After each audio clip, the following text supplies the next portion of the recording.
All right, welcome everybody to PRO213 week 2.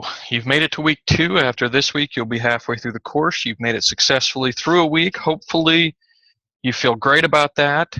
I've completed all the grading to this point, so if you got your work done in week 1 or submitted anything, you should have feedback on that work and should feel comfortable with what you need to do next week or this week in order to get full credit based on the feedback from last week if you did not receive full credit. So let me know if you have any questions or concerns about the grading or feedback from last week.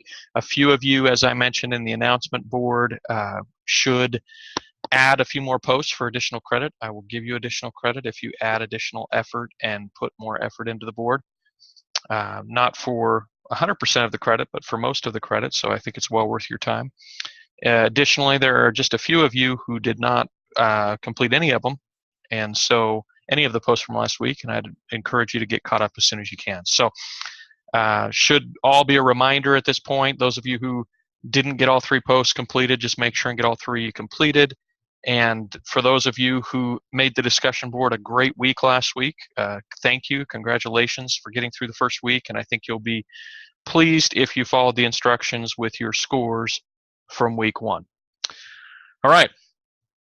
Also, last week we talked about budgeting. We created budgets, and last week during the session we watched or reviewed a Saturday Night Live video which actually could fit more with this week's topic than last week's topic, although budgeting and living within your means, which is kind of the topic of this week, are interrelated, right? So if we are following a budget and making sure that our expenses are less than our inflows, then we're living within our means, right? So budgeting is closely correlated with the topic for this week, which is managing our personal finances, personal financial management, in such a way that makes sure that we live below our means, wherever those means are, right? So it's relative. Some people's means are significant, and we just want to make sure that they create discretionary, money for themselves so that they can save, invest for the future, and pay down debt. Just the same as it is for someone who has very little as far as their means are concerned. They too are in a situation perhaps more challenging, but are in a situation where they should try, if at all possible, to live within their means, live under the inflows that they bring in. And of course, budgeting can be a significant tool and a help in that process. But the reason I've titled this week Lifestyle is because one of the most common questions that I get as a financial advisor when we talk about retirement planning is, how much money do I need to retire comfortably, in 10, 20, 30 years, depending on how old or young the client or customer is that I'm visiting with. And I always respond the exact same way. It just depends on your lifestyle, right? So whatever number you need to get to have a comfortable retirement, and even to live comfortably today, is completely and 100% dictated by the lifestyle that you choose. So how much you're going to pay in a mortgage or in rent, how much you're going to pay for cars, how much you're going to pay for eating out, how much you're going to pay for food, for groceries, how much you're going to pay for different types of entertainment, how much you're going to pay and help with your children or grandchildren. These are all questions, okay, that in the aggregate, that in the total, dictate the lifestyle that you choose. And that lifestyle that you choose is really the number one factor in whether or not you're going to have enough in retirement, whether or not you live within your means now, and whether or not you'll be able to live comfortably financially and have your house in order in the future. Okay, so it's a game of living within your means, and that living within your means sometimes means that you've got to add additional inflows, right? Additional levels of income, and we referred to that last week some. But most of the time, it has more to do with making sure and managing the expenses that you have, and making sure that those expenses are below, the inflows and income that you have. So it looks like somebody joined us. Welcome. We're just barely getting started. Just a brief overview. Samantha, thank you for being here. Can you hear me okay? Yeah, welcome. Thank you for joining. We just got done talking about how all the grading's done for last week, and I was just giving a brief overview of what we will be covering this week, explaining why I titled this week's topic Lifestyle as opposed to the title within the course page, which is Living Within Your Means. In my mind, living within your means is a choice, is a choice of lifestyle, right? It's what we choose to do with the means that we have. That's our lifestyle. And I was mentioning that the number one question that I get as a financial advisor in helping people with retirement planning is, how much money do I need, right? People are anxious to find out what that number is. How much money do they need? And I always tell them it depends, and primarily it depends on your spending habits in retirement, your lifestyle choices that you will make in retirement. I've got clients that live very comfortably on just Social Security, as crazy as that sounds, but they have all their debt paid off. They don't owe anybody anything. They live, a fairly frugal lifestyle as far as what they spend, how they, enjoy their time. And because of that, Social Security is sometimes even more than what they need as far as the things that they choose to do and the lifestyle that they have. And some of them are very comfortable and very happy. Other folks, can have $100,000 or $200,000 a year in retirement, and that's not even enough to keep up with the lifestyle choices that they've made. And a good example of this, Samantha, that we've referred to already in this class, I think on the discussion board, and then maybe even last week's session, is that statistically we talk about these windfall events that people get, inheritances, big contracts. Stars get big contracts, right? Either sports stars or movie stars. And statistically, when a windfall event happens to somebody who wasn't from means before, the majority of the time within 2 years, they're basically broke again. They're basically poor again. And this baffles people. They think, well, if I came across that much money, right, if I had that that windfall event, if I won the lottery, I would make smart choices and I would never be broke again. I would never be poor again. But the challenge for those folks, and the challenge for people that come into windfall events, is that they have no pattern for controlling their lifestyle. And so when that money comes, they treat it like a pile of cash that's unlimited. They burn through a bunch of it. They acquire things that cost additional money to maintain, and they don't plan ahead making that money work for them. And so it ends up being a curse, actually, because the assets and the toys and the things that they accumulate with that newfound wealth becomes a drag on them financially a few years later, to the point where many of them end up declaring bankruptcy, right? And that's a lifestyle issue. It's not a money issue.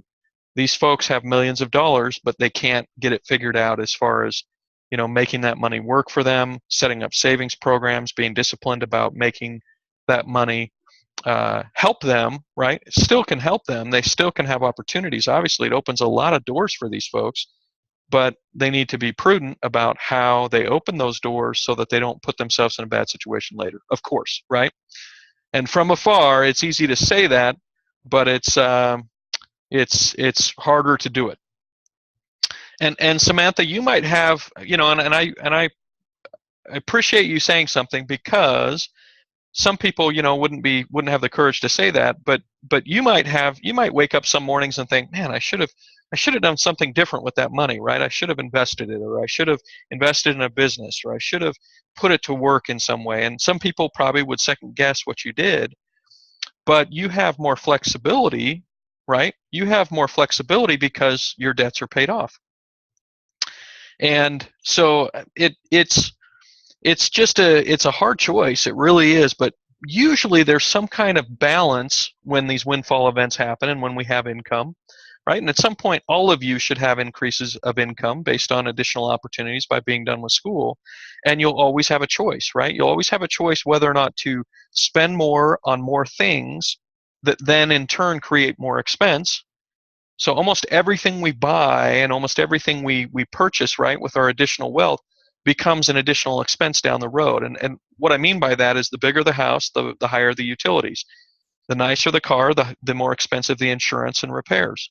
We buy a boat that has additional costs. So there's all these kinds of things that can potentially be really fun and exciting, but they all add additional costs potentially to our lives. Now, the one exception to that could be student debt, right? So student debt, acquiring student debt or accomplishing student debt should actually increase your ability to make money when you're done, right? Where most of those other things don't increase any ability to make money when you're done. So it could be looked at very different, than, as far as student loan debt, than for, things different, the different things that we accomplish. The other issue that you kind of dealt with is paying off existing debt in a roof over your head, the car maybe that you drive, maybe other debts that you had prior that were forcing you to make payments, that you could free yourself of those things. And frankly, I don't know that anybody should argue with you about what you did. Now, if you were to say, yeah, I went out and bought 3 cars, and I went out to eat a lot more, and I mean, there are some things that we could point to and say, okay, that's questionable, whether or not that was the right decision. Could have been the right decision for you because that's what you wanted to do, and we don't, whatever that is, that's your choice. But those kinds of things could come in question more, obviously, where what you ended up doing, I don't know that anybody can really question that, because it gave you the opportunity to come back to school, which is a huge investment in your future, gave you that flexibility, and it freed you psychologically from some things that are high pressure, right? Any debt that you have can eventually be a high pressure situation. So anyway, I think you're in great shape. I appreciate you sharing that. But it's a tough decision, and it's a decision, as even as we make more money, as we get maybe that first job that really pays us well, or maybe we come across some kind of inheritance or some kind of situation, that's a windfall event. That's not the lottery, right? That's really uncommon, but many of us will come across some kind of opportunity financially over our lifetimes at some point. Some will not, but many of us will.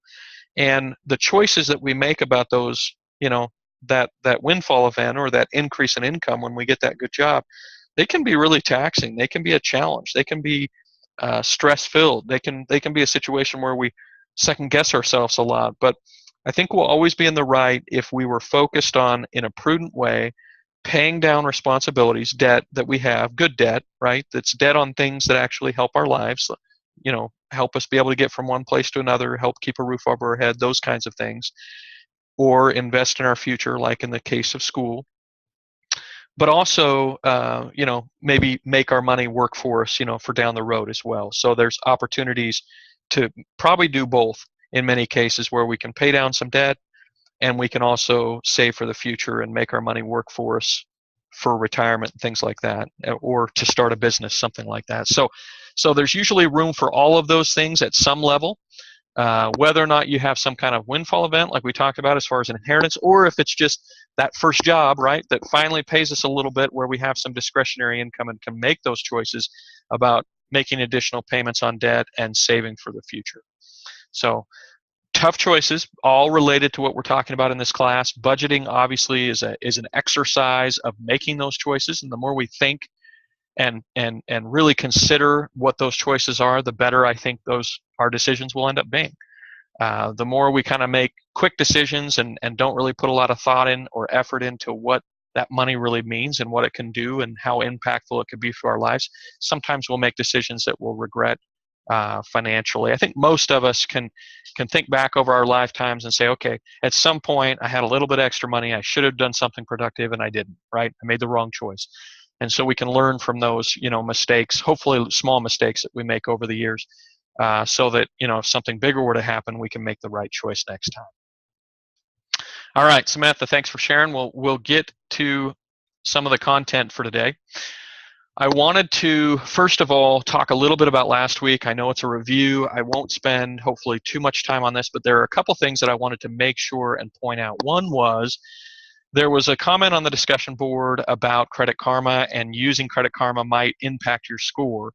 The person who made that comment actually made an accurate statement about checking your credit if you're applying for debt. So if I go and apply for a credit card, or I go apply for a loan from the bank, and they tell me my credit score at that point, which they're obligated by law to do when you apply for something like that, those things absolutely impact your credit. They're called a hard pull on credit, and they can lower your score if you're looking into credit.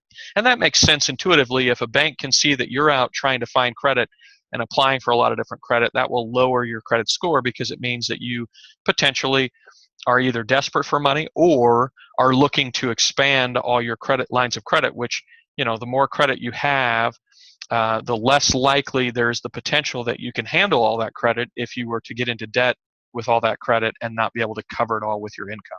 Okay.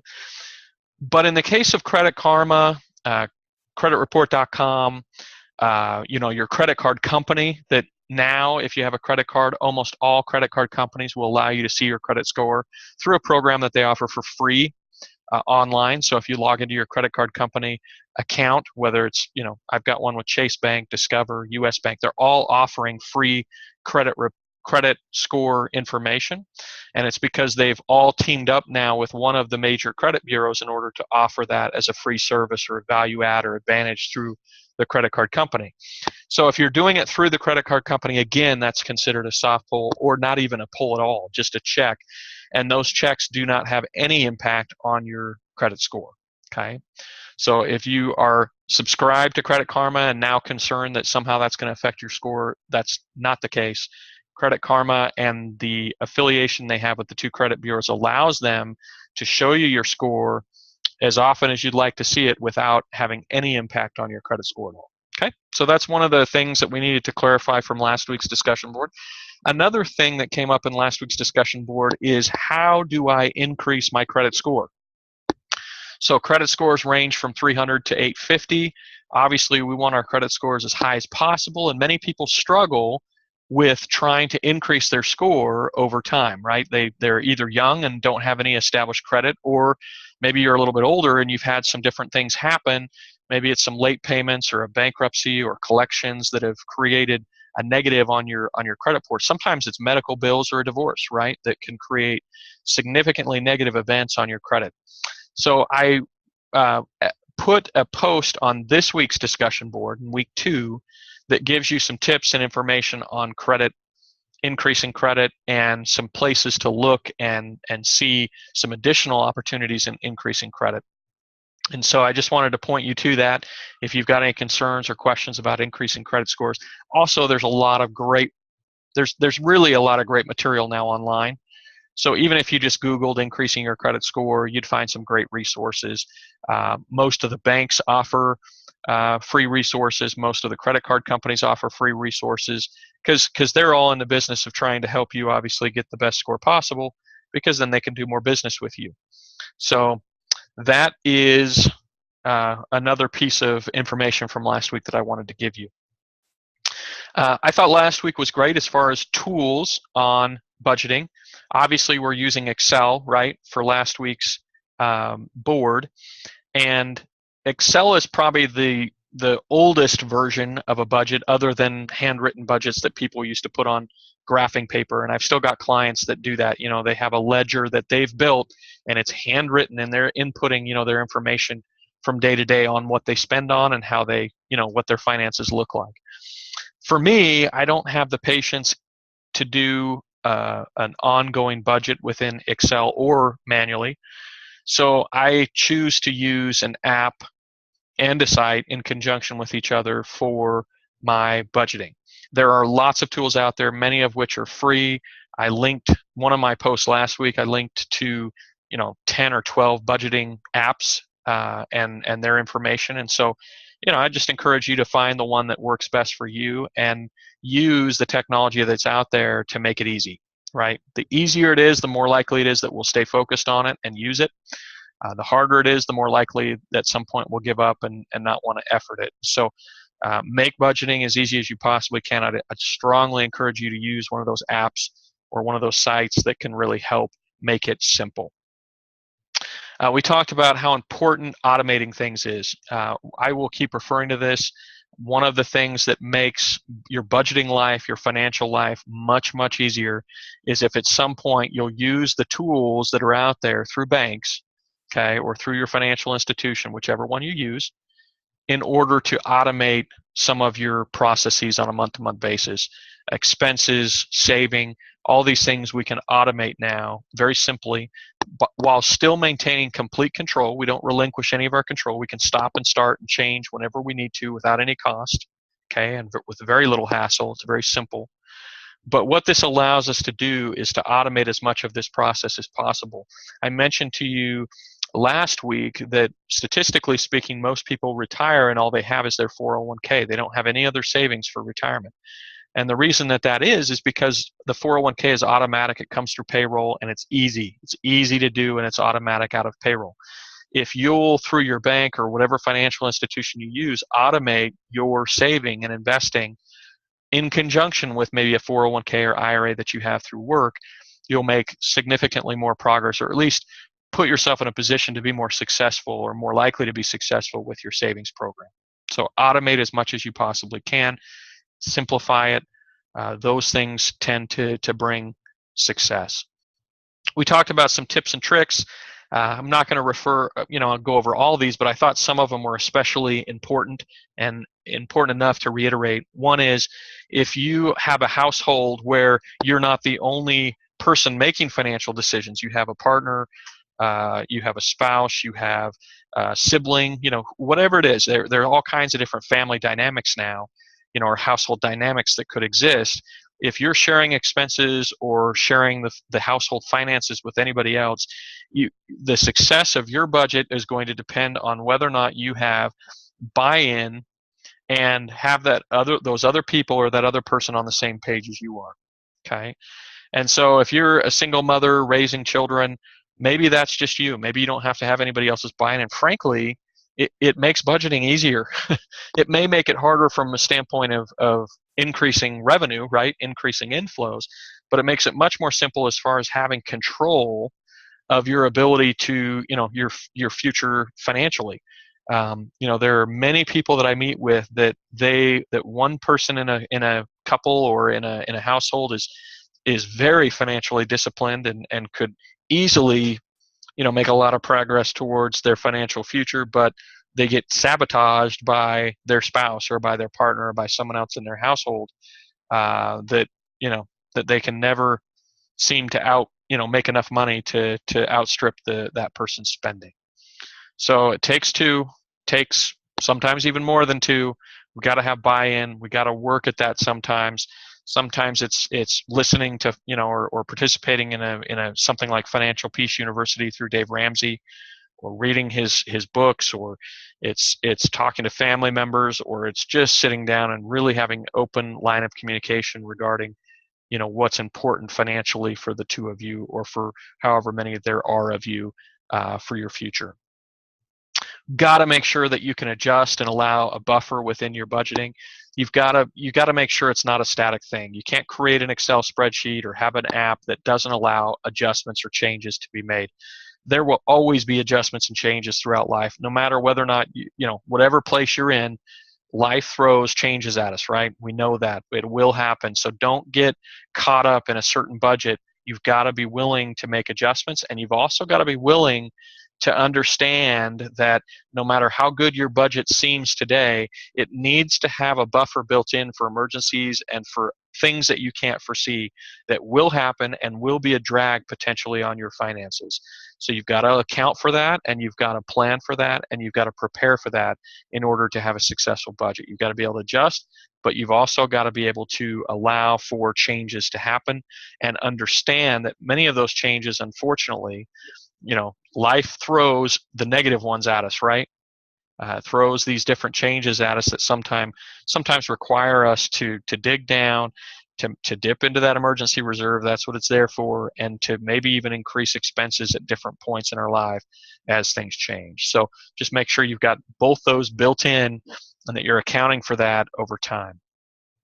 Another thing that sabotages a lot of people's savings and emergency reserves is the fact that many times they're putting it at their bank, linked to a checking account or linked to another account that they have that they're looking at very regularly. Unfortunately, for most of us, we're not disciplined enough to look at our savings account balance day in and day out, have the ability to push a button and transfer it back to our checking, and keep it in our savings account. We'll dip into it, we'll rate it. It's the old break the kids, piggy bank, because it's at home in front of us and we need money now for some reason. To be successful with an emergency reserve, truly to keep it as an emergency reserve, the most successful thing that I know of doing is to automate the funding of it and also to have it somewhere that's out of sight, out of mind, and a little more difficult to get at. Not impossible to get at, right? You need to be able to get at it in cases of emergency, but just not something that you see and easily transfer from on a day in, day out, online basis. It's something that you have maybe somewhere else than your normal account, so it's out of sight, out of mind. It just tends to bring more success. And then a highly successful program for budgeting. If you feel like you just can't get your finances under control, you really struggle to live within your means, and you know that about yourself, so you're self-aware enough to know that you really are challenged by this. The envelope system or a cash-only system is very successful at helping people to get a grip on their spending. If you pre-budget everything, put it in envelopes, put the actual cash amount in those envelopes, it forces your hand to make sure that you don't live beyond your means on a month-to-month basis, and helps you to establish that budget. Now, once you get good at living within your means, and the psychology has changed in your head as far as what you spend on a month-to-month basis because of the envelope system or cash-only system, then you can go back if for rewards, you want to use a credit card, or there are other ways to budget, right? And use your cash flow. But early on, or even later to correct an issue, that the envelope system can be a huge financial lifesaver to get back on track. Okay, just kind of forces the issue. Because for many of us, and I saw a lot of good budgets last week on the discussion board, most of those budgets that I saw last week had significant discretionary money that you could save on a month-to-month basis, or pay down extra money on toward debt, or save for the future, for the house, or for whatever it is next that you want to do. But what I'm guessing is just because of working with other people over the years when it comes to financial management, that many of you that showed a significant surplus on a month-to-month basis, unfortunately get to the end of the month and there's nothing left in your accounts. Okay, and you wonder, how does that happen? If I make $4,000 and I only have $2,000 worth of expenses, what is the deal, right, Samantha? What is going on? And for most of us, it's just a matter of slippage, right? What we'd call slippage when it comes to businesses, that get off track for their finances. But for you and I personally, it's slippage as well. It's a situation where we have a budget number, but we always, sales. It's eating out. It's getting treats. It's coffee. It's whatever it is, that is our. Everybody has kind of their own things that create that slippage, within their budget. But the point is, most of us have those things, right? So we have a budget that looks good on paper, but unfortunately spins out of control each month and gets to a point where we don't have any money left over again. And we wonder how that happens. Well, the envelope system can get us in control of that. And it's a little bit painful, but it is highly successful at getting people, on track with their spending habits.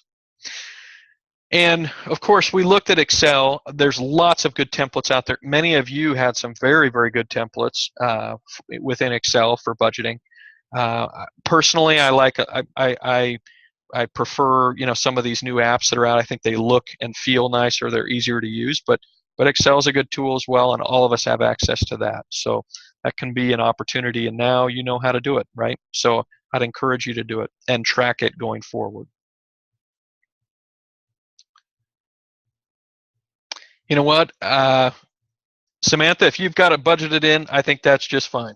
It's one of those things where we all have, it's kind of like the extreme diet. We talked about this last week, the extreme diet where you have a cheat day, right? You can eat whatever you want.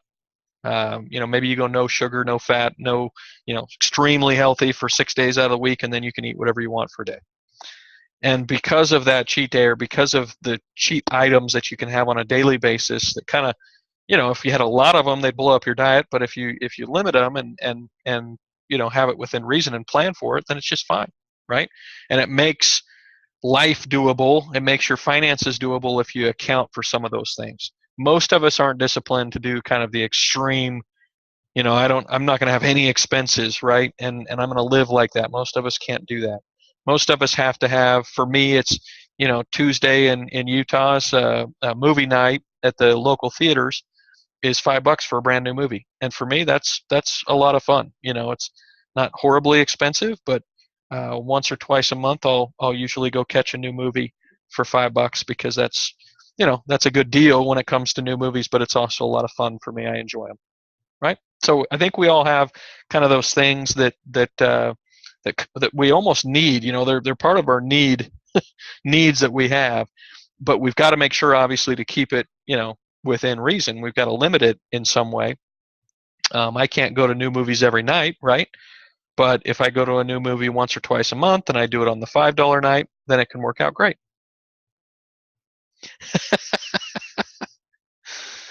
Yes.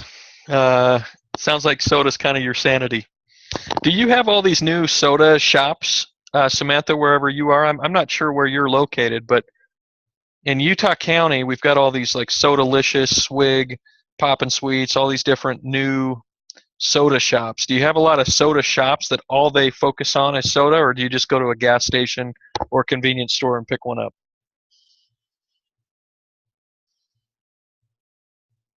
Yeah, that's actually a safer situation. In Utah now, they've got a lot of these stores, and all they have a drive-through for different sodas, and they add a lot of different things to sodas, so you can get them, with like, I don't know, like with cream and with different things. Basically they mix different soda drinks, and people get pretty excited about that here. So, and they're not that expensive, but it's one of those things that people always go for.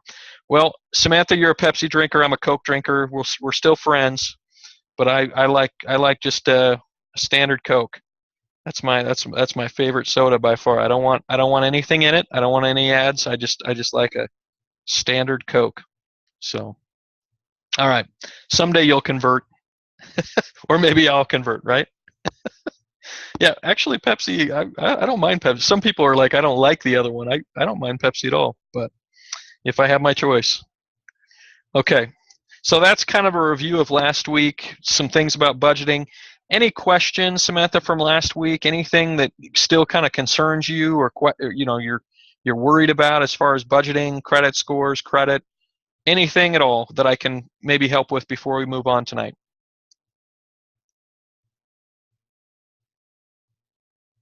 Okay.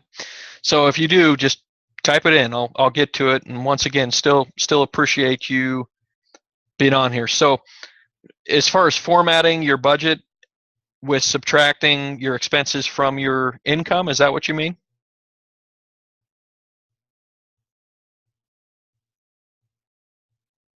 Yeah. I- Frankly, I wouldn't get caught up in the formulas at all. That's where I like the apps and the websites, because they're going to automatically categorize and they're going to automatically do the math for you. And I'm happy to go through it with you and how to format Excel to do that for you. But I would actually prefer that you, like I say, use an app or a site that will just make it easy, so you don't have to worry about it. As far as this week is concerned on the discussion board, so the coursework for this week, just a couple things that are important. So first of all, make sure that you have 3 peer responses this week. So there'll be 4 total posts. You'll have your main post in by Wednesday at midnight, but you've also got 3 additional peer response posts that are due this week. So just keep that in mind and make sure that you've got all 4 posts for full credit this week. You're going to be creating a memo or writing a main post, basically, that has to do with the readings this week, that comes straight from the readings on living within your means. What it means to live within your means, okay? What it means to you, what your opinions about that are, how has living within your means helped you, or how has living outside of your means maybe hurt you at some point in the past. And memo format, you're absolutely right. For this case, Samantha, don't worry about the APA formatting. Do worry about spelling, grammar, making sure that if I'm reading it, it's easy for me to read through because you've got the right grammar and spelling, right? The basics. But as far as having it perfectly a memo format, as far as APA style, I'm not too concerned about that. Okay? So that's what you're doing this week. Should be pretty straightforward. The articles are good. We're going to go over a few of them tonight, as many as we have time for, and then we'll leave it to you to make sure and have reviewed all the, all of them are expected that you'll review.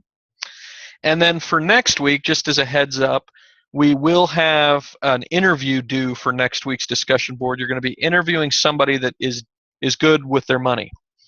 So you're going to think of some friends and family this week, maybe 3 or 4 or 5 people. You don't have to give us names or anything like that, disclose who they are or whatever, but start thinking about who you might talk to, and just know that by Wednesday next week, you're going to have had a brief interview with that person about money management, okay? About good money management, and tips and tricks that they've used, advice that they might have, mistakes that they've made that have helped them, to improve their situation. But you're going to be interviewing somebody that you see as somebody who's good with their money.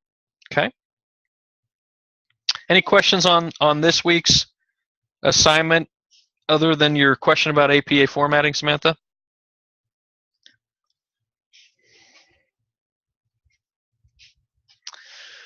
Well, so hopefully it's going to be somebody that you're comfortable with, right? You're not going to go find a stranger. It's going to be a friend or family member that you're close to. And I would just ask them, and there'll be some examples of what kinds of questions you can ask next week on the board. So don't stress out too much about it.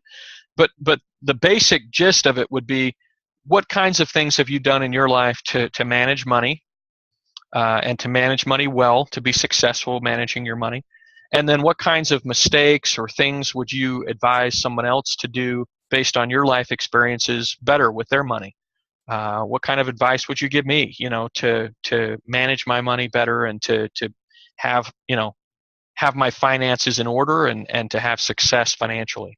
Those kinds of things. I don't think it's going to be a lot of questions. You might have some follow-ups based on, the stories they tell or the advice that they give. But basically what you're trying to get at, the gist of it is, what advice would you give someone about managing money? And the reason that I'm asking you this is because I look at you as someone who does a good job, who does a good job managing their money. And I'm curious what kind of advice you would give somebody else and what kinds of things you would say have made you successful. Something like that. Does that give you a little bit of a starting point, maybe, Samantha? And then, like I say, there will be some more examples, and we'll talk about it more next week. Right on, on Monday, first thing, we'll give you some different examples and what you can do. Okay. So one of the things, we're going to talk about the FDIC article this week and give you some feedback on that FDIC article about life changes, because I think it's such a great article. Simple, just gives you some very straightforward information about different life changes that happen for most of us, right? Most of us deal with some of these life changes, if not all of them. And so it gives you some feedback, some ideas on how to cope financially, to financially cope well with these different things that happen, because they all have significant impact on our finances, right? So we have this great budget, we're plotting along, and then one of these things happens and it blows our budget right out the window, right? We kind of have to start over and course correct, when it comes to these types of events. One of the key things is that we're willing to course correct, we're able to course correct because of, like we talked about before, our budget, we can adjust it, and we have accounted for foreseen things, and we have reserves, right? Those two things will help us, obviously, more than anything. But then there's some very specific advice that this FDIC article gives us on how to cope, and we'll go over some of those. The thing I wanted to talk about first, though, is an article on the America Saves website. It's called Minding the Gap, A Practice in Financial Feminism. It's an article that I think is helpful for all of us, not just females, but it is focused on the female population. And I think it speaks to something that I think, we're not going to spend a lot of time on it tonight, but I would highly encourage you, especially the women in this class, I'd highly encourage you to consider reading it. It's on the America Saves website. There is a link to it, on the page among the mandatory reading for this week. But it's an article on financial feminism, and it talks about how, statistically speaking, women are actually better stock investors, better market investors than men. They tend to be more logical about their stock investments. They have better decisions than men do when it comes to stock investments as a group, right? There are exceptions every single time to these kinds of statistics. But one of the things that this article points out is that for years, okay, when they would do a survey, men and women would answer fairly similarly about saving, paying down debt, things like that. But over the last year or two, there's been a bigger gap between men and women, and even though women are just as educated when it comes to saving, investing, and paying down debt, for some reason over the last few years they've been less successful at actually doing it than men have. And of course there could be some biases in the survey, and of course you could question the statistic itself. But I think the point that this article makes that I think is a good one is it's worth considering how, as a female, you might have to overcome some things to be able to save and invest and pay down debt, like your male counterparts. This might have something to do with the fact that many times, not all times, but many times women are taking care of children, right?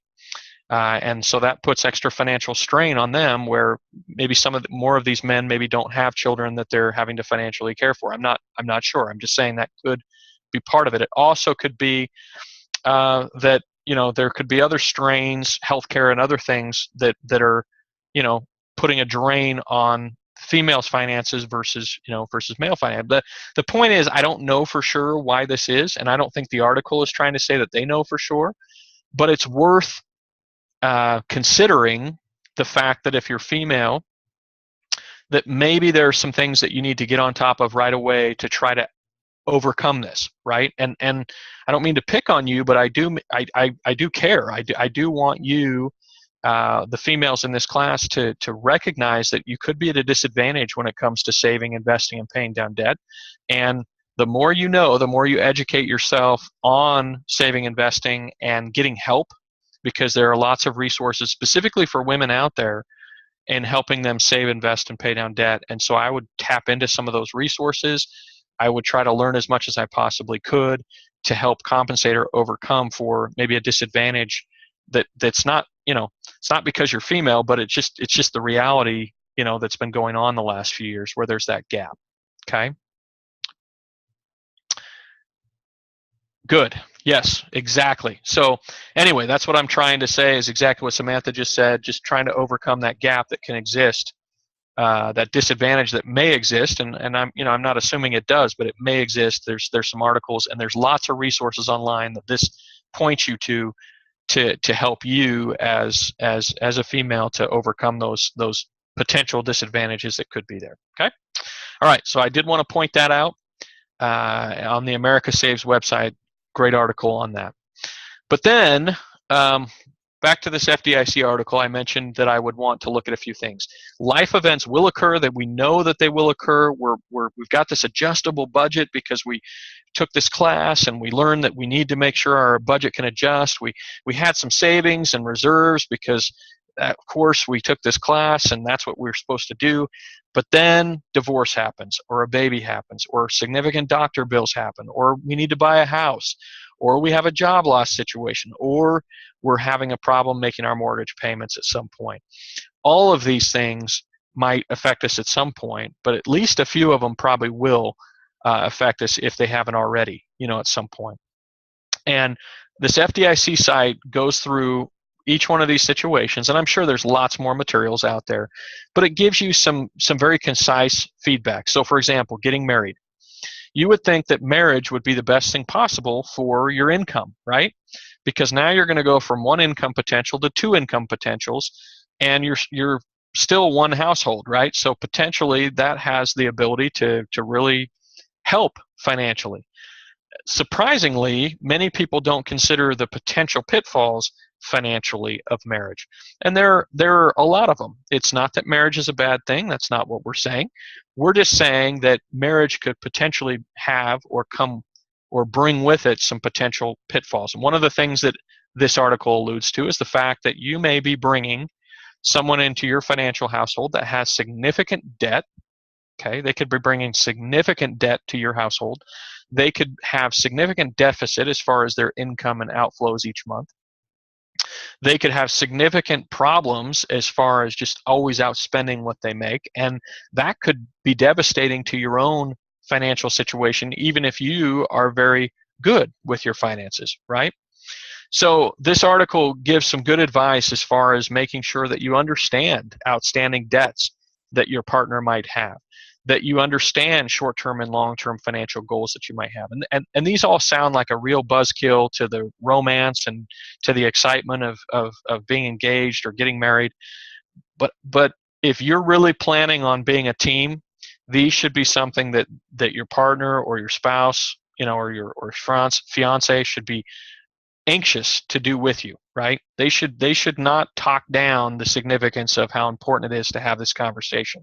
If they do, that's a red flag for me as a financial advisor, especially when somebody's, maybe having a second, third, or fourth marriage.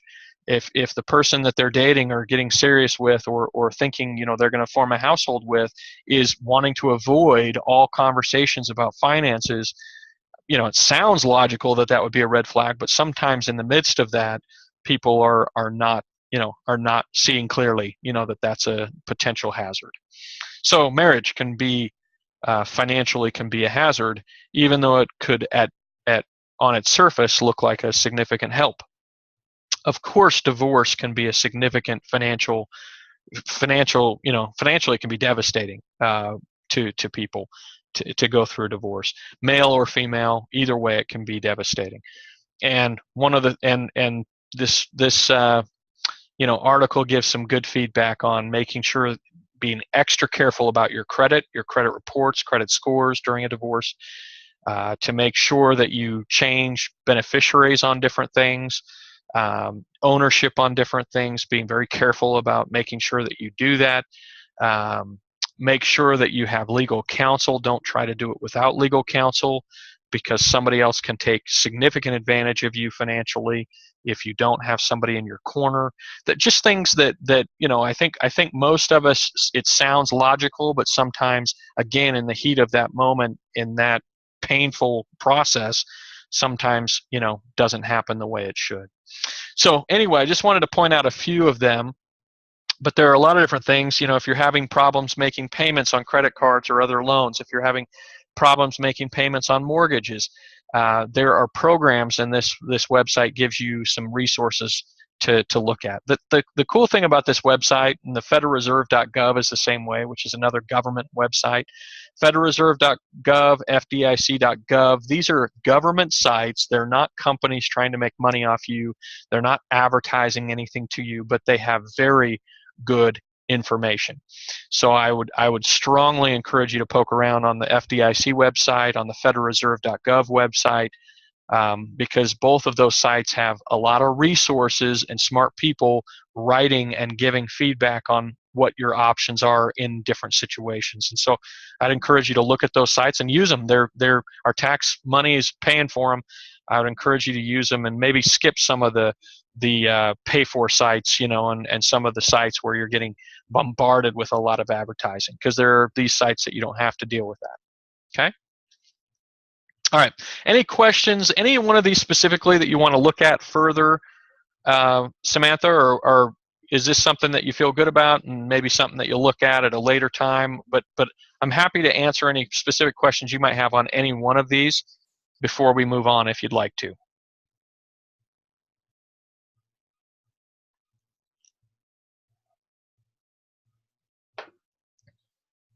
Okay, cool. Hey, good work reading it already. Samantha, you're on top of things. Good work. Check out other articles on the FDIC website. Check out other articles on the federalreserve.gov, the Fed's website as well, both of which have some great resources for credit, for budgeting, for debt, just lots of good stuff. All right, then there's the feedthepig.org website. This is a website that's run and sponsored by the AICPA, which is the Association of CPAs. And this is a group that, again, trying to help.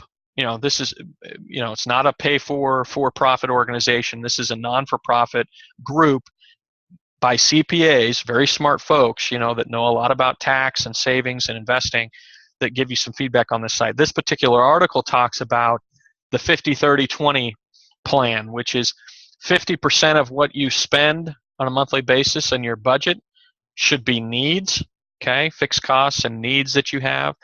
30% that you spend on should be wants, or it could be wants. This is a kind of a budget tip or overarching kind of way to look at budgeting that was originally done by Elizabeth Warren, who's a very popular politician now, but before she was a popular politician, she had published a lot of very good, information. So whether or not you agree with her politically, put that aside. Elizabeth Warren has done some very good things as far as, some feedback on finances or concern. But the 50-30-20 is basically 50% needs, 30% wants, and 20% savings and debt reduction, excess debt reduction.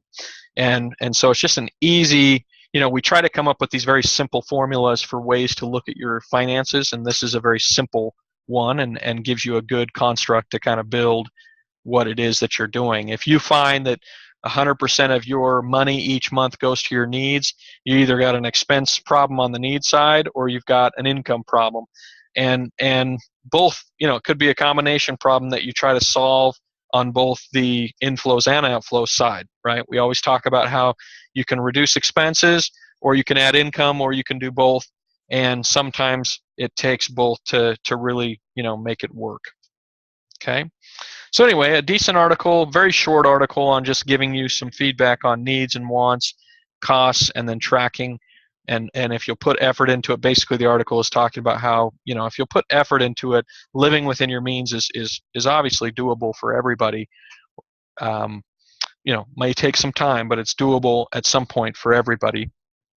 But, tracking things, making sure and really differentiating between needs and wants, and really truly understanding what your needs are versus your wants.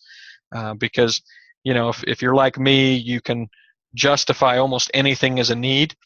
And truly, a lot of the things that we do and have and pay for are probably more in the wants category. And so we need to limit it more and make sure and be able to have that 20% to save and invest and pay down debt.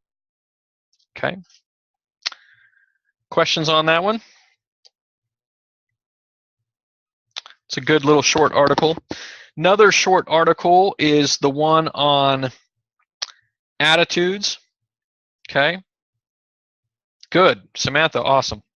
Going through needs and wants, trying to differentiate between the two. Some of us really have a hard time categorizing needs versus wants, right? It's kind of like your soda comment. I could help you justify that as a need, right? But really, it's under the wants, right? Of course. So that maybe is a little bit easier one, but there's some gray areas where you might get to and say, okay, is this really is my gym membership a need or a want? Some people would say absolutely a need. I can't live without it, have to have it. It's just part of my life. It's just something I have to have. Somebody else would say absolutely not. That's a want. You definitely don't need a gym membership. Okay? And you probably fall into one camp or the other, but I guarantee there are people that could argue on both sides, right? Well, and sometimes we have to evaluate, Samantha, some of our needs, like, for example, our cell phone bill. Some of the articles last week did a great job of saying, hey, some of these costs, like our car payment, our cell phone bill, our insurance, some of those things, they may be needs, but we may need to analyze how we can cut, that expense down by maybe switching services or shopping services or changing the service, to make it different in order to reduce that cost. All right. And then there's an article that I just barely posted a better link to. The link wasn't working earlier today, but I posted a new link on it. It's the Money Attitude article. It's basically a site by a gentleman who does consulting, and basically his whole thing is attitude. I'm not telling you that you need to, subscribe to him. I don't know him. I'm not supporting him. I think he just has a decent article on attitude about money. So don't read into it further than the college just thought that this was a decent article on attitude. Don't subscribe. Don't pay for his services. Don't sign up, for a book or something don't do any of that stuff. Just consider that attitude is important when it comes to money, just like it's important with everything else. Oh, excellent to hear, Samantha. $100 a month in savings between a couple bills that you're going to have to pay every month either way. That's phenomenal. That's like finding $100 in your mattress every month, which none of us ever find $100. We're excited when we find a few quarters, right? But you're finding $100 a month by doing something that probably didn't change your car or your cell phone. Might have changed the services, but you still got a phone and you still got maybe a car. It's just changing how you're doing it to save that money. Yep. So anyway, this attitude article talks about a few things I thought had some really cool quotes that I thought are worth sharing, so that it can be something that you think about even more than just reading the article. Billy Graham says, if a person gets his attitude towards money straight, it will straighten out almost every other area in his life. And I think Dave Ramsey and I think others who are really passionate about helping people with their finances would say something similar. They might not state it this absolutely, that it's going to change every other aspect of your life. But I really do, and I mentioned this last week, I really do believe that if you have your financial house in order and you've got your finances taken care of, it can ease the stress associated with every other aspect of your life. It doesn't necessarily make everything better, right? Every other aspect of your life better. You got to work at other aspects of your life too. But if your finances are in ruin, it can absolutely taint and damage and perhaps ruin every other aspect of your life. So I do agree with that part, that if it's negative, it can be a negative influence on every other aspect of your life if it's not kept in check, right? If your finances aren't in check.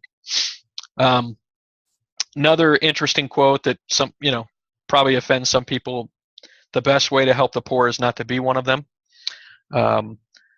This sounds kind of callous, but think about it a little bit. The best way to help the poor is to be able to help the poor, right? And you can't very well do that if you're not self-reliant yourself and self-sufficient financially yourself. So get your financial house in order so that you can relieve pressure from others that maybe are struggling, and be able to help and give, but not add to the drain, on society that is people who can't financially take care of themselves. There's so many folks out there that can't financially take care of themselves. If we focus on it, understand it, respect it, we probably can put ourselves in a situation, and I say probably because it's not always the case, but we probably can put ourselves in a situation where we can be a value add financially to society instead of we can be a giver instead of a taker when it comes to finances. He makes a good point about whether or not money is good or bad, and sometimes religion sometimes will be quick to demonize money, demonize wealth, demonize affluency. Sometimes the millennial generation will demonize wealthy people, right, for whatever reason, and it just doesn't matter how much good they might be doing or what they might be doing good for the world. They demonize large companies, they demonize highly profitable individuals. I would be quick to push back on that and just say that money in and of itself, wealth, affluence, that's not the problem. That's not the negative. That's not a bad thing.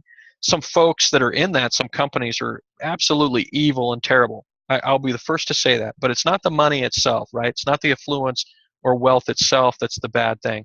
So I agree with this author when he says it's not good or bad in and of itself. It's what we do with it that's good or bad, right? It's again, back to our attitude about money. It's not money itself. It's what we do with it. What is it that we're trying to accomplish with our money? And that kind of goes back to what we talked about last week, where you can be motivated by a budget if you've got something that budget means, right? A comfortable retirement, education for your kids, a better house in the future, a better living situation. Those kinds of things can motivate you. The budget itself isn't very motivating. But what we're going to do with the discretionary money that we create, what we're going to do that's good in the world, with what we can create from that budget, that can be very, very motivating. Interesting. I'm not familiar with Hansen, by the way. When I read that quote, I just thought it was a good quote. And then Ryan, the author of the actual site, basically says, he's got a quote that he's I'm sure trademarked about time, and he basically says we can value, respect, and use time, or it can be something we can use time to devalue, squander, and wonder where it went. Okay, squander and then wonder where it went. And the same can be true for money. And he basically says that the same quote that I give on time could also be used for money. We can value, respect, and use money in a good way for positive things and be in control, right? Be purposeful about how we interact with money and respectful of money as, creating opportunities and for good and for, enriching our lives. Or we can devalue it, squander it, and wonder where it went, right? Wonder why we don't have any of it. And I think that's something that many people get into a situation where they kind of they pity themselves because they don't have money, they don't have enough for what they need to do, what they'd like to do, but they're not willing to make any kind of course corrections, to budget, to live within their means, to save, to invest, to do the hard things. Kind of like what Dave Ramsey always quotes. He quotes that quote that says, live like people won't, so you can live like people can't, right? Live like people won't, so you can live like people can't. If we make hard decisions now and tough decisions now and use some discipline now, we can create a life for ourselves. It might not be lavish, it might not be multi-millionaire type lifestyles of the rich and famous, but we'll have enough. We'll be able to create a lifestyle that's comfortable and that's good and that's full of joy and the things that we're trying to do with our lives that are purposeful and happy, because money won't be pulling from us, right, and draining from our lives and making it so we can't make, we have fewer choices. Anyway, some good things to think about, food for thought today. If you have any questions or concerns as you go throughout this week, let me know. Samantha, thanks again for joining the live session. I appreciate you participating, and I hope you have a great week. And I hope this is information that that helps us all make some kind of improvement, right? Could be overwhelming, so just bite off a little bit and make a little bit of improvement. I think it'll go a long ways financially for you. So have a great night. Thanks, Samantha. Have a good one.